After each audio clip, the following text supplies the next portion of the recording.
आजम खान वजीर 11 अफराद टोटल थे। ये बहुत सारी करप्शन के स्कैंडल्स में मुलविस हैं। हमने कोई 50 से ज़ायद केसेस हैं जो इनके खिलाफ किए हुए हैं। उनकी जो फरमाइश है कि मैं इन केसेस से पीछे हट जाऊं और उनकी करप्शन को मंजर आम पे ना लेके आऊं। उनकी करप्शन की दास्तानें जो हैं वो इस वक्त पाकिस्तान के डिफरेंट कोर्ट्स के फोरम में, FIA में, नायब में और दीगर कोर्ट्स में चल रही हैं। सुई नॉर्दर्न के अफसरान हैं ये सारे सुई नॉर्दर्न के अफसरान हैं। इन्होंने मेरे पे हमला किया और इन्होंने हमला करने से पहले मुझे कहा हम तुम्हें जान से मार देंगे अगर तुम केसेस को परसू करना छोड़ोगे नहीं, इनको एक्टिवली इन पे हाजिरी करना छोड़ोगे नहीं, हम तुम्हें इसमें जान से मार देंगे। तो ना ही तुम्हें सिर्फ जान से मारेंगे, तुम्हारे खानदान को भी इसके दीगर नताइज भुगतने पड़ेंगे। तक कोई FIR कोई चीज दर्ज नहीं जी, अभी तक कोई FIR दर्ज नहीं हुई। अभी तक हम इसी इंतजार में हैं कि FIR दर्ज हो। ये इन्फॉर्मेशन है कि उनके पास मेरे दीगर खानदान के अफराद के गाड़ियों के रजिस्ट्रेशन नंबर्स मौजूद हैं और उनको वो किसी किस्म का नुकसान पहुंचा सकते हैं। मेरी लॉ एनफोर्समेंट एजेंसीज और पंजाब पुलिस से ये खास रिक्वेस्ट है कि इस मामले को गौर किया जाए। मेरे साथ या मेरे अहले खाना के साथ किसी किस्म का वाकया कोई पेश आता है तो उसका जिम्मेदार सिर्फ आजम खान वजीर और राना मोहम्मद अली ही होंगे। पहले से ही कोई आदमी खड़ा था एक बाइक पे और जैसे मेरे उतरते साथ उसने मुझे कहा कि तुम्हें आजम खान का पैगाम मिल गया। ये कहते हुए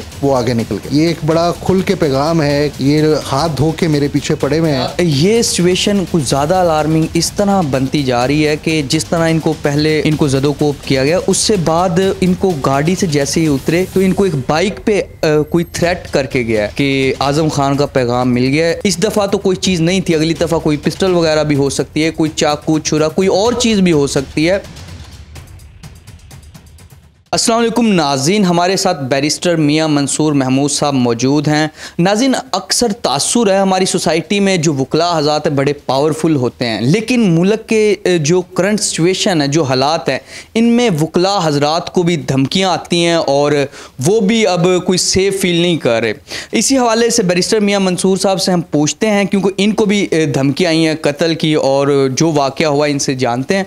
सर, क्या वाक़या हुआ है? आपको कत्ल की धमकियाँ आ रही हैं? मुझे जी कोई तकरीबन 1.5 साल के अरसे से आज़म खान नामी शख्स जो कि इस वक्त जनरल मैनेजर हैं सुई गैस नॉर्दर्न पाइपलाइन लिमिटेड में, उनकी तरफ से मुझे और मेरे ख़ानदान को जान से मारने की धमकियां मौसूल होती रही हैं और हमने इस सिलसिले में दीगर केसेस, क्रिमिनल केसेस। ये सिर्फ जनरल मैनेजर सुई नॉर्दर्न के, कोई और भी इनके लिंक्स ताल्लुकात या कोई चीज़ें हैं जो वकला को भी नहीं छोड़ रहे? जनाब, ये बुनियादी तौर पे तो सुई नॉर्दर्न गैस पाइपलाइन लिमिटेड के जनरल मैनेजर हैं, लेकिन इसके साथ के साथ ये सुई नॉर्दर्न ऑफिसर्स कोऑपरेटिव सोसाइटी के मैनेजमेंट कमेटी के सदर भी हैं। बहुत सारी करप्शन के स्कैंडल्स में मुलविस हैं।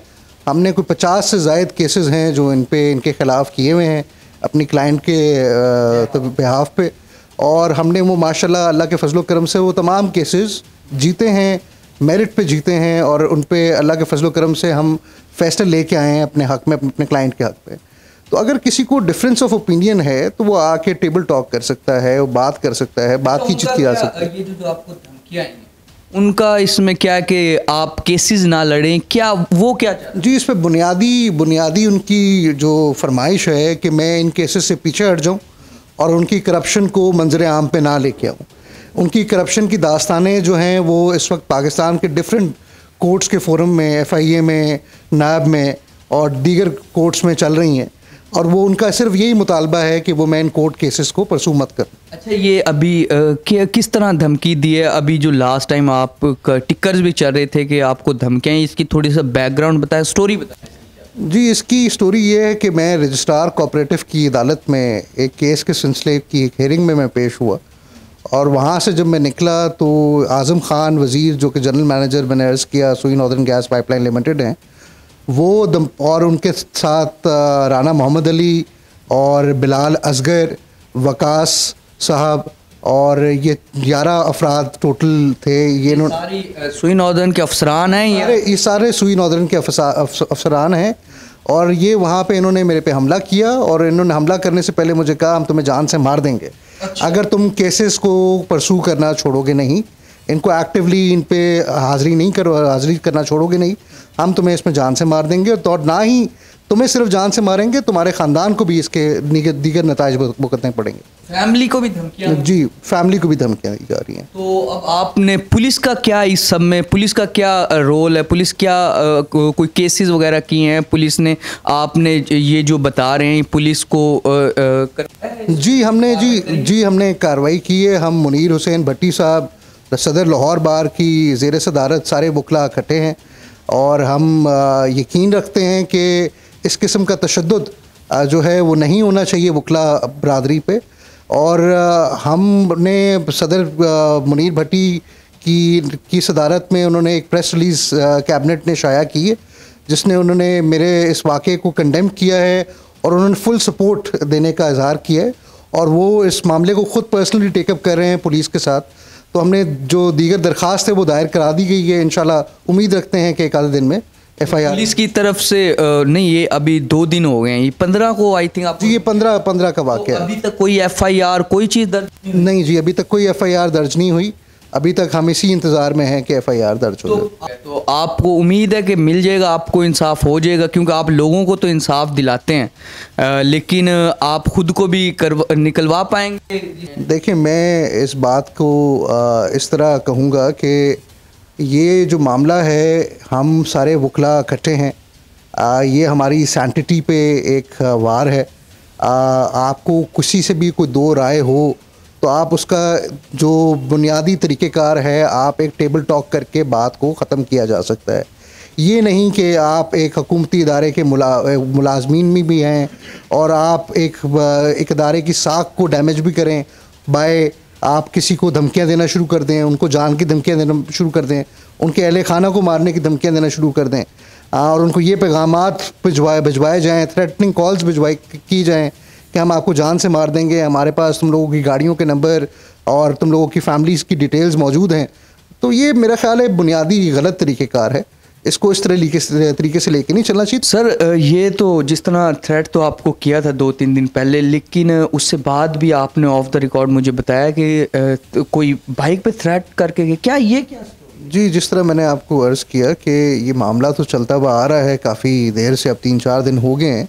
आज मैं मामूल के मुताबिक मैं अपने दफ्तर से निकला हूँ और मैं एक केस की सुनवाई के लिए मैं रजिस्ट्रार कोऑपरेटिव की अदालत के बाहर, मरकज़ी दीवार के बाहर जब मैं उतरा हूँ तो ऐसा लगता था कि पहले से ही कोई आदमी खड़ा था एक बाइक पे और जैसे ही मेरे उतरते साथ उसने मुझे कहा कि तुम्हें आज़म खान का पैगाम मिल गया। ये कहते हुए वो आगे निकल गया।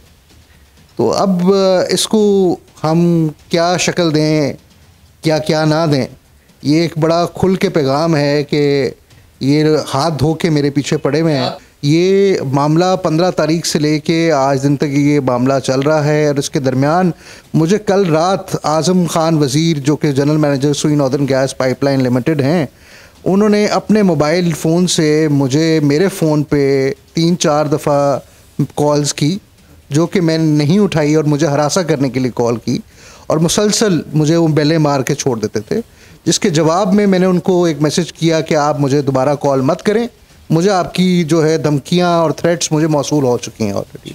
तो ये वाक़या अगर इस नियत से किया जा रहा है। आपकी कोई पर्सनल इन्फॉर्मेशन भी है फैमिली की उनके पास? जी, मुझे ये इन्फॉर्मेशन है कि उनके पास मेरे दीगर ख़ानदान के अफराद के गाड़ियों के रजिस्ट्रेशन नंबर्स मौजूद हैं और उनको वो किसी किस्म का नुकसान पहुंचा सकते हैं। तो हम अपनी तो पूरी कोशिश कर रहे हैं, लेकिन मेरी लॉ इन्फोर्समेंट एजेंसीज़ और पंजाब पुलिस से ये ख़ास रिक्वेस्ट है कि इस मामले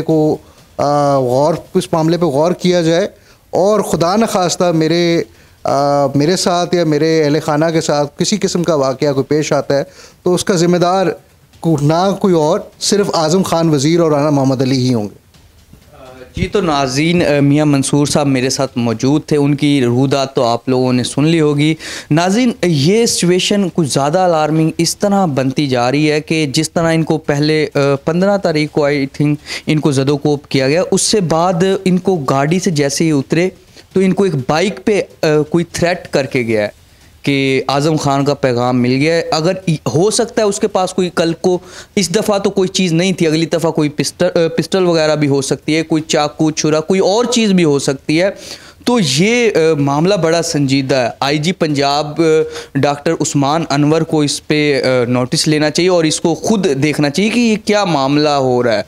और मरीम नवाज़ तक अगर हमारी सीएम पंजाब मरीम नवाज़ तक अगर हमारी बात पहुंचती है तो उनको भी इस मामले को देखना चाहिए। जी तो नाज़रीन, कुछ वकला हजरात भी हमारे साथ मौजूद हैं, इनसे पूछते हैं कि जो मियां मंसूर के साथ हो रहा है, जिस तरह उनको थ्रेट किया जा रहा है, उन पर वकला बरादरी कहाँ खड़ी है और क्यों इंसाफ नहीं दिलवा पा रहे वकला बरादरी अपने एक भाई को। सर, क्या ये एक तो वाकया हुआ है, तो क्यों वकला बरादरी अपने ही लोगों को इंसाफ नहीं दिलवा पा रही? जनाब देखें, मंसूर साहब ने आपको बड़ी डिटेल में बताया जो इनके साथ इंसिडेंट हुआ। हम उस पर यही कहेंगे कि एक वकील का काम है कलम के साथ, कानून के साथ और डॉक्यूमेंट्स के साथ अपना केस परस्यू करना, अपने क्लाइंट को रिप्रेजेंट करना और उसको इंसाफ दिलवाना। अगर आप वकील को थ्रेट्स देने लग जाएंगे कि आप ये केस छोड़ दें, हम आपके साथ ये कर देंगे, वो कर देंगे, तो ये फिर समझ से बाहर है। इसमें या तो फिर हमारी जो इन्फोर्समेंट एजेंसीज़ हैं, जो पुलिस है, ये काम ठीक नहीं कर रही, जिसकी वजह से ये हमें थ्रेट्स मिल रहे हैं। और वकला तहाद की बात करें तो वकला तो सारे सेम पेज पे हैं। आप पिछले दिनों भी देख चुके हैं, बार के सदर ने बड़ी मजम्मत की है, इस पर प्रेस रिलीज़ की है। तो मेरे लिए तो ये बहुत ही अफसोसनाक वाक़या है और इसमें पुलिस को ज़रूर ताउन करना चाहिए और मियाँ साहब को, मंसूर साहब को इंसाफ दिलवाना चाहिए। बाकी वकला हम सब साथ साथ हैं। आप कह रहे हैं वकला साथ हैं, तो वकला तो एक हमारी सोसाइटी में बड़ी पावरफुल कम्युनिटी समझी जाती है, तो फिर इंसाफ में इतनी देरी क्यों, क्या वजह? सर देखें ना, माशरा है, माशरे में अच्छे बुरे लोग तो साथ साथ ही हैं ना। अब इसमें ये तो नहीं है ना, एक वकील है तो वकील को कोई थ्रेट नहीं कर सकता या उसकी जान को नुकसान नहीं पहुंचा सकता। इंसान ही हैं हम भी, लेकिन हम हम हक पे कानून के साथ खड़े हैं, ना कि हम बदमाशी के ज़ोर पे बैठे हुए हैं कि हम किसी को कत्ल करके, किसी को डरा धमका के केस से पीछे कर देंगे। ये हमारा ये काम नहीं है। हाँ, हम सेम पेज पे हैं, इकट्ठे हैं हम, और हम इसको फेस करेंगे, कानून के साथ फेस करेंगे, कानून के कलम के साथ फेस करेंगे। इस तरह तो हम भी नहीं इनको छोड़ते, लेकिन कानून के साथ, कानून के दायरा कार में रह कर। हमने धमकियाँ नहीं देनी है। हम पढ़ा लिखा तबका है, हम अपने जो भी मामलात हैं वो पुलिस को साथ लेके इसको रिजॉल्व करेंगे।